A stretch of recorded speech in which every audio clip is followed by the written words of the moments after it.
Hey YouTubers, welcome back. Today I'm going to demonstrate how to mix the whole putty to match the color of our stain. We might find when we go to the store with our sample piece of stain on the wood that we're using in our project that there's really nothing right off the shelf that looks similar to what we're doing. Therefore we have to create our own using what's available to us on our current project. So let's get on with the demonstration. The product that we're going to be working with, this happens to be a Minwax product. But basically it's a wood putty, and some are water based, some are oil based. The oil based ones tend to be a little gummier and they stain up your hands more. This is our project, and the stain is a definite brown tone. It doesn't have a green tone, it doesn't have a red tone. It's definitely brown all the way through. But the only putties that I could find on the shelf were this walnut, which you can see, maybe you can't see by the label, but it's a very reddish color. And it's a bit on the dark side. This is the only brown tone putty I could find, early American, but it's too light. So what I'm going to have to do is a blend of these two. These were the closest I can find. So this gives me my brown tone, and this will help me darken it up. I don't want to use a 50-50 blend. I'd probably use more like a 60-40 blend here. So you kind of have to use, it's more of an art than a science. You kind of have to use your imagination. So we want the brown, we definitely want the brown tone, so 60%. We've got to make it darker, so make 40%. Now we'll also find that the wood is variegated. It has dark shades and it has light shades. And so we can mix our blend to try to match somewhere between this mid shade and a dark shade. But then every once in a while we get a nail hole that is punched right into a light spot, say over there. See that? It's really light. And so on the trim it might be even more contrasting. So what we do in that case is add a little natural pine color to lighten it up. So what we do here is just scoop out the product with our finger and we make a ball with it. I've already gone ahead and done that. Just like you were back in kindergarten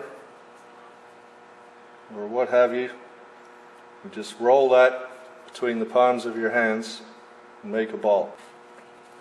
Now the early American, and then we have the color of the pine, that's almost the color it was before we stained it. Now this is what I used. So it's a blend of the early American and the walnut, and you see how it's still brown, or darker than this and lighter than this. And we can see how that would blend in more with the different shades for the most part.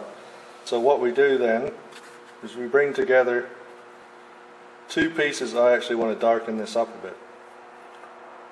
So imagine that this is that, this is that. We bring two pieces together, just press them together, and then we just roll it between our fingers, make a snake, make a worm, if you will, and fold it up on itself.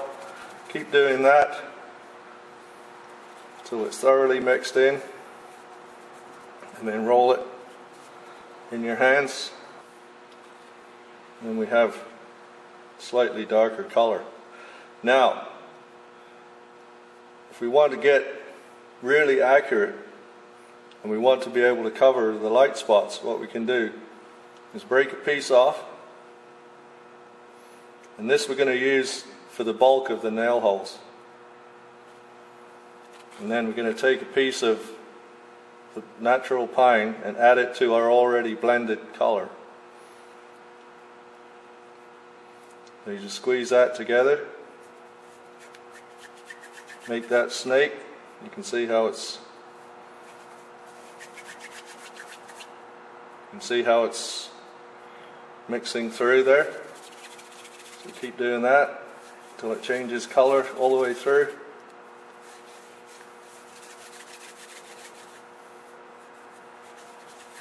And then start to roll it in your palms.